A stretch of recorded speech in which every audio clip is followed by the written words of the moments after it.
Hello student, स्वागत है आपका अपने चैनल कॉमर्स कुजी पर। और आज हम स्टार्ट करने वाले हैं हमारा चैप्टर 9 कंसेप्ट ऑफ रेवेन्यू। अगर आपको प्रोडक्शन फंक्शन वाला चैप्टर अच्छे से आ गया है, कंसेप्ट ऑफ कॉस्ट आपने अच्छे से वीडियो देखा है, तो ये चैप्टर में आपको दिक्कत नहीं होगी। तो डिस्क्रिप्शन में मैं लिंक अटैच कर दूंगा जो अब तक मैंने वीडियोस बनाई हैं माइक्रो इकोनॉमिक्स की। डिस्क्रिप्शन में आपको मेरा व्हाट्सएप नंबर भी मिल जाएगा, वहाँ व्हाट्सएप करके डाउट सेशन कर सकते हैं, मेरे साथ ग्रुप में ऐड हो सकते हैं। और व्हाट्सएप के साथ साथ इंस्टाग्राम आईडी भी मिल जाएगी, तो वहाँ जाके फॉलो कर सकते हैं, सपोर्ट कर सकते हैं। चलिए, रेवेन्यू क्या है? जब भी हम किसी चीज़ को बेचते हैं और बेचने के बाद हमारे पास जो पैसा आता है उसको हम रेवेन्यू का नाम देते हैं। Suppose you are running a factory producing ice cream. मान लीजिए कि आप एक फैक्ट्री चला रहे हैं और आप वहाँ पर आइसक्रीम प्रोड्यूस कर रहे हैं। You produce 1000 ice cream daily. आप डेली 1000 आइसक्रीम बनाते हैं। By selling these ice cream you get 10,000। उन आइसक्रीम को बेचने के बाद आपके पास कितना पैसा आया? 10,000। इकोनॉमिक्स में इस 10,000 को हम रेवेन्यू कहते हैं। तो bye selling a commodity what ever money a firm receive is called its revenue. कुछ भी चीज़ बेचने के बाद जो भी फर्म के पास पैसा आ रहा है उसको हम क्या बोलते हैं? रेवेन्यू बोलते हैं। The revenue of a firm is it sales receive or money receive from the sale of a product. तो रेवेन्यू ऑफ फर्म क्या है? वो सेल रिसीप्ट है या मनी रिसीव है किसी भी चीज़ को बेचने के बाद। अब रेवेन्यू और प्रॉफिट दोनों ही डिफरेंट कंसेप्ट है। The concept of revenue is different from the concept of profit. अगर आपको प्रॉफिट निकालना हो तो रेवेन्यू में से कॉस्ट को माइनस करेंगे, और रेवेन्यू निकालना हो तो कॉस्ट में प्रॉफिट को प्लस करेंगे। ज़रूरी नहीं है कि जब भी आप बेचोगे तो आपको फ़ायदा ही हो, कभी कभी आपको नुकसान भी हो सकता है। चलिए, फिर आपका total revenue, marginal revenue and average revenue, 3 revenue होते हैं। जब आपने, मान लीजिए आपके पास 10 आइसक्रीम थी, 10 आइसक्रीम को बेचने के बाद जो पैसा आपके पास आया उसे हम नाम देते हैं टोटल रेवेन्यू का। अब मान लीजिए आपने एक आइसक्रीम बेची तो आपके पास 10 रुपये आए, 2 आइसक्रीम बेची तो 20 आए, कितने बढ़ गए? 10 बढ़ गए, तो उसे हम मार्जिनल रेवेन्यू कहते हैं। तो वन बाय वन हम समझते हैं। टोटल रेवेन्यू का मतलब क्या है? The revenue that a firm gets by selling a given output is called total revenue.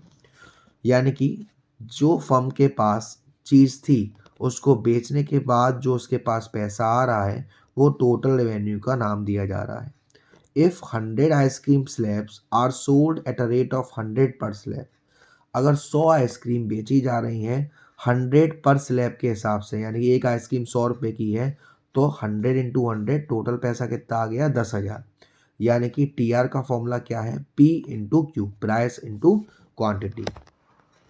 वही मैं बात करूं मार्जिनल रेवेन्यू की, तो मार्जिनल रेवेन्यू का मतलब है चेंज इन टोटल रेवेन्यू। जब एक बेची तो कितने पैसे थे, 2 बेची तो कितने पैसे थे, 3 बेची तो कितने पैसे थे। ये जो चेंज आ रहा है एक और कम्युनिटी को सोल्ड करने पर, उसको हम कहते हैं मार्जिनल रेवेन्यू। फॉर एग्जाम्पल, जब 10,000 पैसे आए जब उसने 10 यूनिट्स बेची, और 11,000 आए जब 11 बेची, तो कितना बढ़ गया? 10,000 से 11,000 बढ़ गया। तो ये 1,000 क्या है? हमारा marginal revenue. A firm may not increase its output by 1 unit at a time, instead output may increase by several units at time. मतलब कि जो हमारा आउटपुट है वो टाइम टू टाइम इंक्रीज होता जाता है। तो इसमें जो डिफरेंस आता जा रहा है, जैसे 10 थी तब 1000 था, 15 थी तो 1500 हो गया, कितना बढ़ गया? 500 ये बढ़ गया, 5 ये बढ़ गया, तो 500 डिवाइड बाई 5। दो फॉर्मूले हैं, एक हमारा चेंज होता है टी आर में अपॉन क्वांटिटी, उसके हिसाब से इन दोनों फॉर्मूलों को हमें ध्यान में रखना है।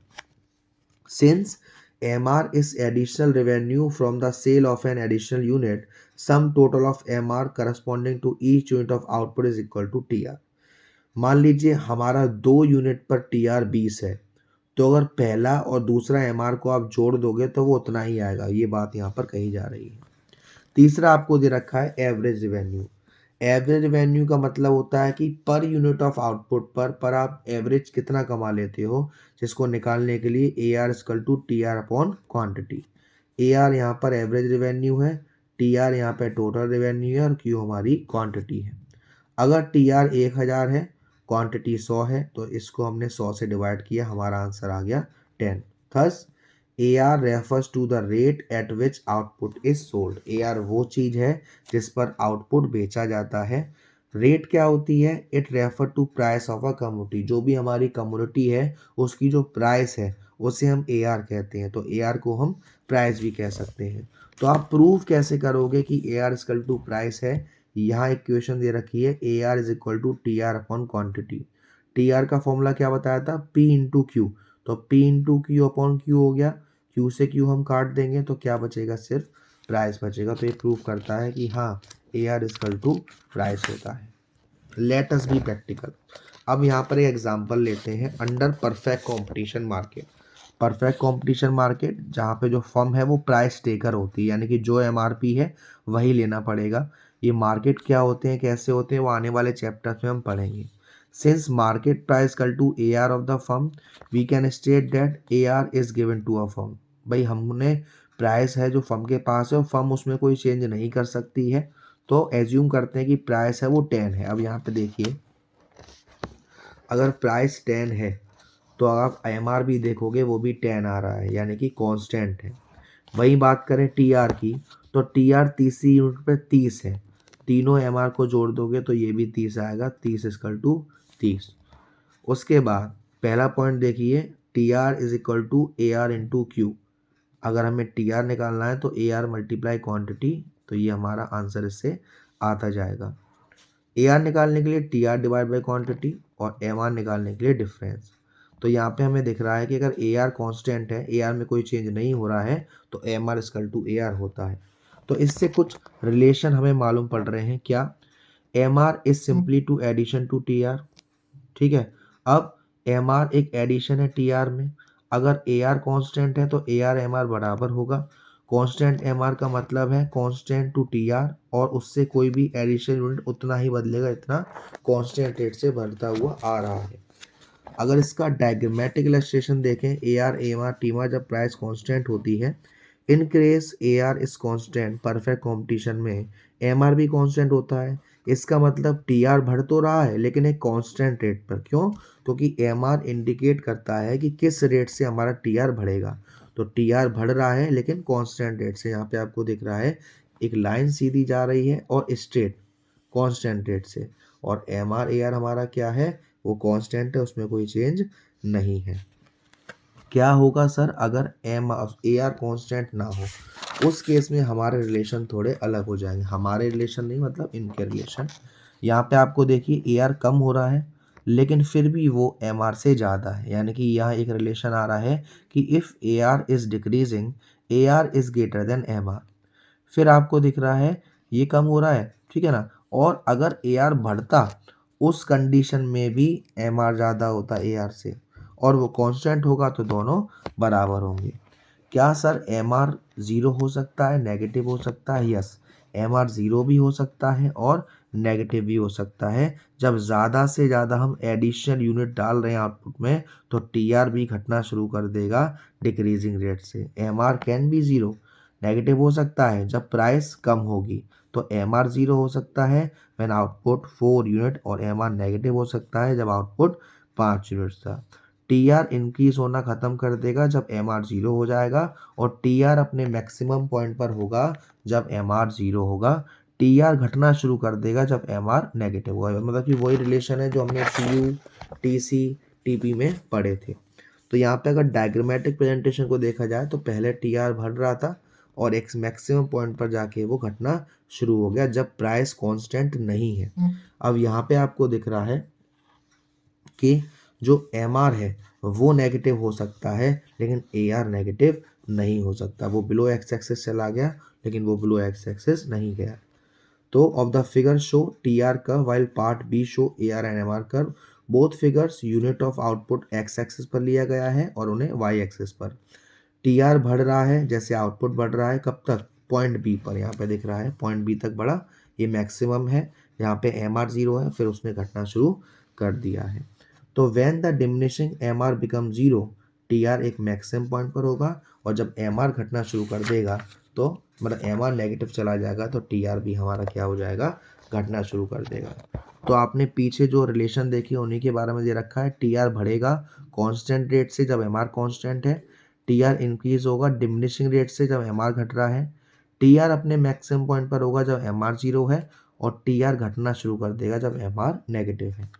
ऐसे ही ए आर एम आर में क्या होगा, जब ए आर कॉन्स्टेंट है तो ए आर एम आर दोनों बराबर होंगे, ए आर बढ़ रहा है तो M R greater than A R उल्टा, और ए आर घट रहा है तो A R greater than M are.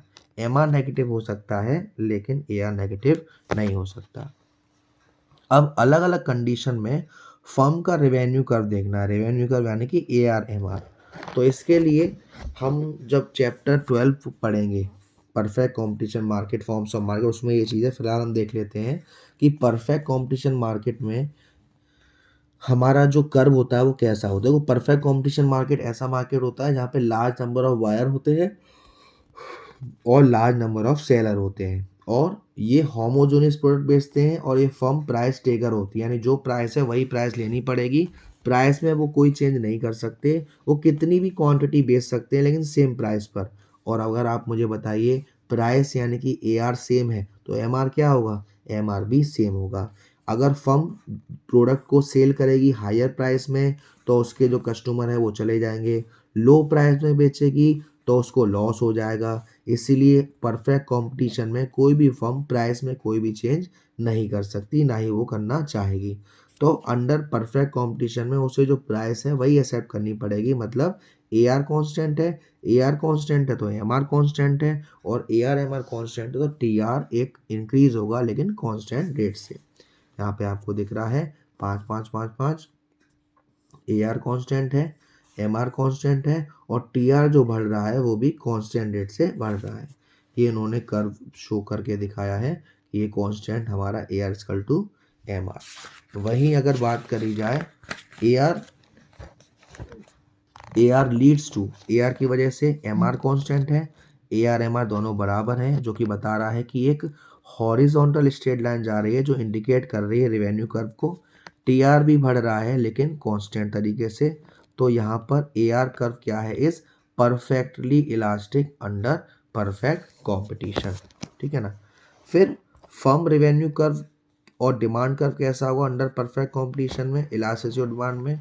जो फर्म रेवेन्यू कर्व होगा वो भी हमारा परफेक्टली इलास्टिक होगा, मतलब it can sell any quantity at the prevailing price, और जो प्राइस है उस पर कोई फर्क नहीं पड़ेगा, नो चेंज, इसीलिए परफेक्टली इलास्टिक। ठीक है। तो इस चैप्टर में इतना ही है। वीडियो पसंद आई हो तो प्लीज़ वीडियो को लाइक करिएगा, शेयर करिएगा। अब तक चैनल को सब्सक्राइब नहीं किया है तो प्लीज़ सब्सक्राइब कर दीजिएगा। Thank you so much, love you all.